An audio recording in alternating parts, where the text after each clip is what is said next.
Today we'll be going through how to rig this mech, including the cable physics sims as well. As you can see here, it has a IK system, making it very easy to use. You can also check out this energy shield as part of my asset pack in the description below.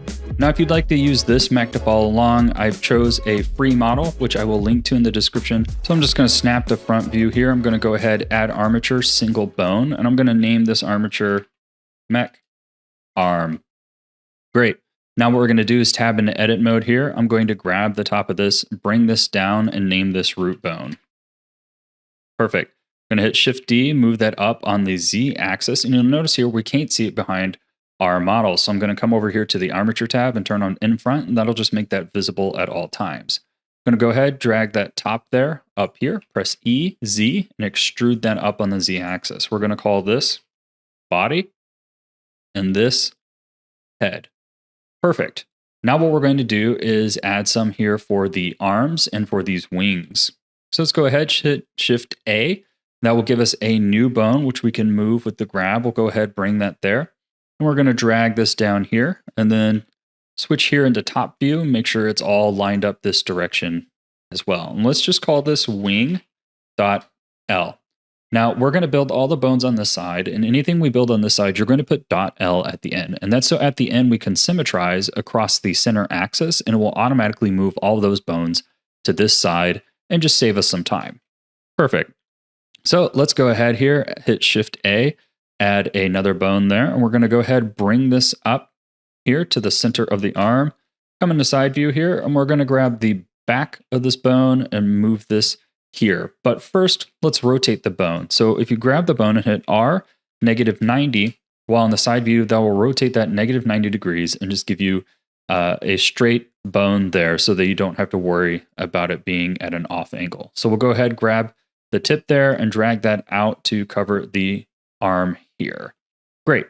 Now we're going to go ahead and add the leg. But first, let's name this, and we'll name this arm.L. Perfect. I'm going to hit Shift A again, and then I'm going to bring this over here. And what we're going to do is bring this up to the hip. So we'll go ahead, bring the bottom of this bone to the hip, grab that top there, and we're going to bring this down to this bolt here in the center. Now we're going to hit E to extrude, bring that back on the Y axis so it's centered at the bolt there as well, and E again to center this at the bolt here. Great. Now we're going to put a kind of in-between bone between this and the foot, and that's for our RK chain. So we'll go ahead, bring that down, and then bring this forward on the Y axis. So let's go ahead, check, make sure everything's centered there. You can see the top of the hip here is off, so we're going to grab that back in there and move that there. Great. We're also going to grab this bone, come over here to the bone tab and turn off deform just so that doesn't accidentally get attached to anything. Now what we need to do is go ahead and name the bones on this leg. So let's call this foot.L. We'll call this chain.L. And then we just need to name this leg. I'm going to go ahead and name this top one leg.000.L. Copy that, and then paste that on the others with an incremental number there. And that'll just keep it organized for when we animate. Perfect. Now we pretty much have all of our bones in place. So now what we're going to do is begin parenting. So we want to parent this body here to the root bone. Perfect. And we're going to go ahead and parent this hip here to the body.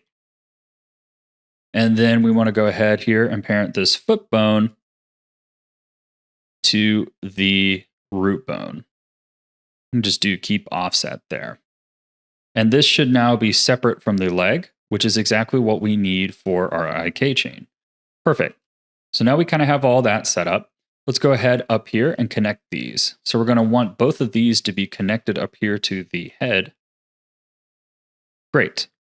Now if we select everything and hit symmetrize, it will copy everything over, including the parenting structure, which is why we did that before symmetrizing. Great. So let's go about adding that IK chain. So we're going to switch out to pose mode.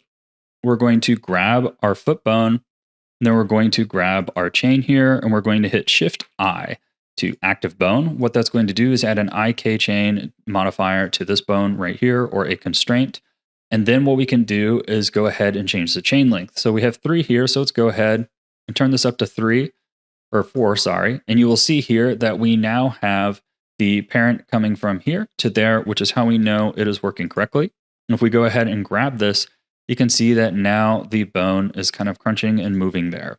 So in this particular instance, it kind of appears as if the mech is already squatted down. So if you wanted to animate this working with the legs as a walk cycle, you would want to kind of go ahead and lift this up first. Great. So what we can do here in pose mode is grab this bone here and parent it to this bone, as it looks like we accidentally parented it to the root in the last step. So I'm going to go ahead and fix that, grab both of these and parent to the body here. And then now when I grab this in the pose mode and move this up and down, you can see how it's actually animating that leg up and down just like that. So the mech would kind of lift up and then take a step and lift back down. Perfect. Now let's go ahead and do the same thing for this side. Go ahead, grab this foot, grab this here, hit Shift I, active bone, and we'll go ahead and turn this up to 4.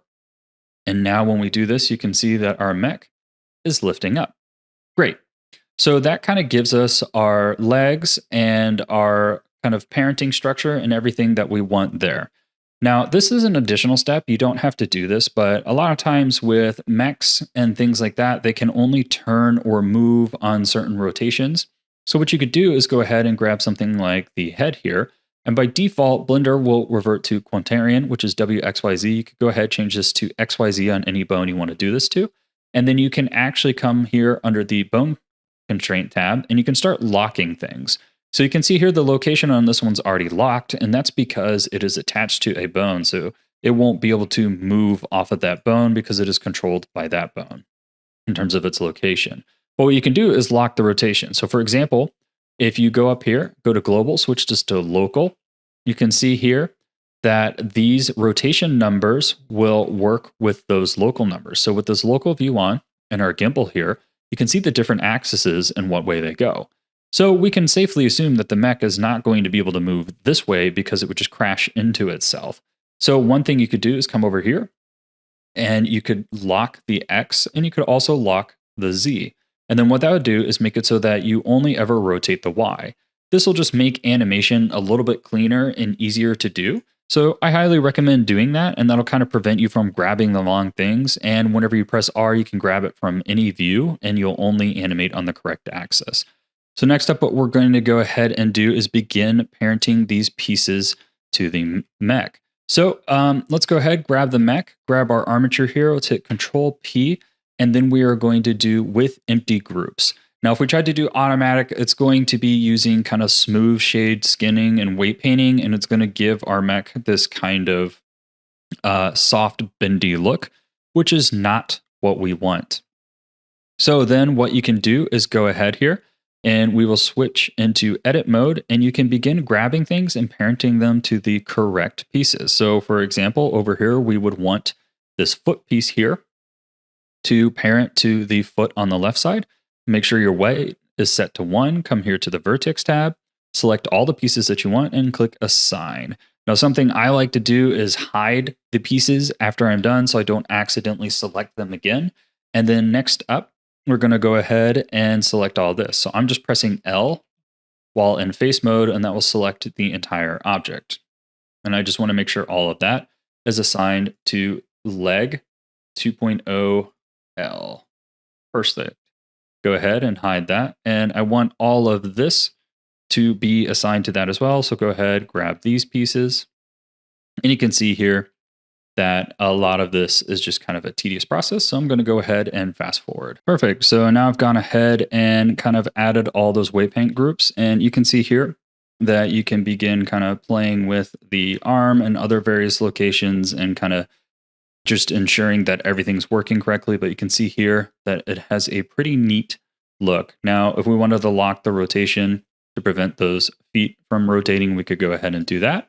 But for now, I'm just going to go ahead and move on to the next stage, which is the final stage, and showing you how to do those kind of cables on the back. So I'm going to go ahead and just hide this armature to make it a bit easier to see what we are doing. And we're going to go ahead, add a plane here at the feet. Let's call this cable. and we're going to tab into edit mode here, grab everything in vertex mode, and we're going to search for merge at center. That's going to give us a single vert. We're going to move that up here. And I'm just going to go ahead and put mine kind of into the back of the mech there. So let's go ahead, put that here, and then decide where we want it to hang from. So I want it to hang from like up there, kind of down. So let's go ahead here and move this out with extrude. And then we'll extrude this back up to the top here. And that's going to kind of give us a cable from one to the other. You can play with that positioning all you want. Now I'm going to go ahead, select everything here, right click, subdivide, and I'm going to do something like maybe 12, just give it some subdivision there. Then I'm going to grab the first and the last vert, and I'm going to create a new vertex group, and we're going to call this pin, and we're going to assign that there. Perfect. Now what we're going to do is go ahead, grab one of these verts, search for hook to new object, and that's going to give us an empty there. And then we're going to go ahead and grab this top one up here and also hook to a new object. And that will give us 2 empties. And I have my extras turned off. I'm going to go ahead and turn that on so that you don't have all these lights in the way. And now you can see that we have 2 empties in there. So let's grab this one and call this one end and this one start. Now what this allows us to do is if we grab these, you can see how it's hooking the vertice there. Perfect. So what we're going to do is go ahead with this mesh cable selected. We're going to come here to the physics tab. We're going to add cloth. And you're going to see it disappear for a second. Come back to your first frame and it'll reappear as it refreshes the sim. We're going to go ahead, twirl all these up. And down here to the shape, we're going to select our pin group and put pin there. Now if we hit play, you'll see that it gives us a cable. Now you may notice that there are some intersections here with the object. The way to get around that is that cloth sims use faces in order to do collisions.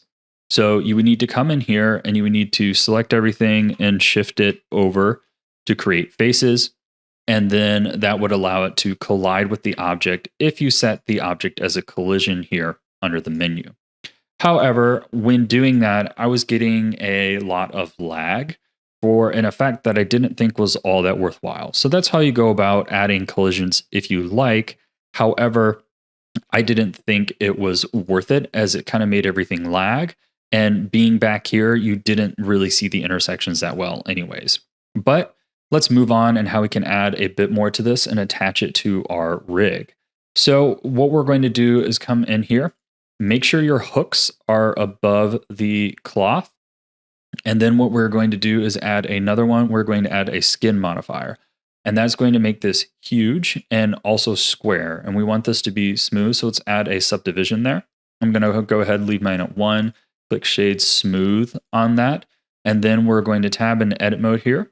And with our vertices selected, make sure you have them all selected, hit Control A, and you can control the size of that skin modifier. So I'm just going to go ahead, set mine like that, and give you an example of what that looks like when playing back. You can see that now we're getting a pretty convincing cable. You can go ahead, attach these cables to as many things as you want. But if you want to go through and make this follow your character, we need to do one more step. So let's go ahead here and we're going to grab these empties here and we're going to parent those to the mech.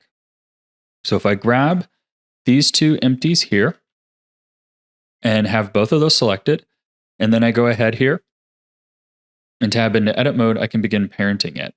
So I have this top one up here, so I'm going to parent that one to the head. So let's go ahead here and grab the top one here, grab this, and then tab into pose mode. Grab just this bone, hit Control P, and then do bone. Perfect.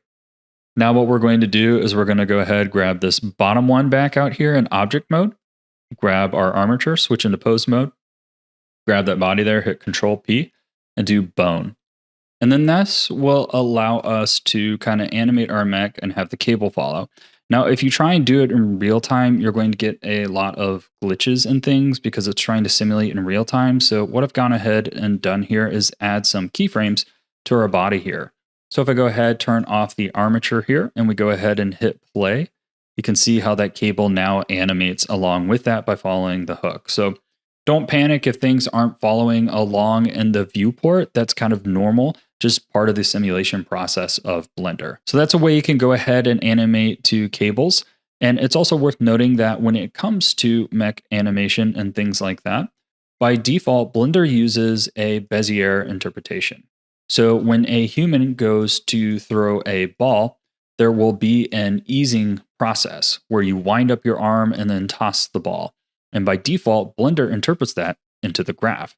And you can see here how it eases into the speed and then slows down. But that's generally how not most mechanical things move. So you can see here that it eases up, and that can be true for some things. But if you want to create a more robotic look, go ahead, grab your graphs there, go to linear, and what that'll do is just a straight speed the entire time. So now it moves up and stops much more suddenly, like most mechanical elements do.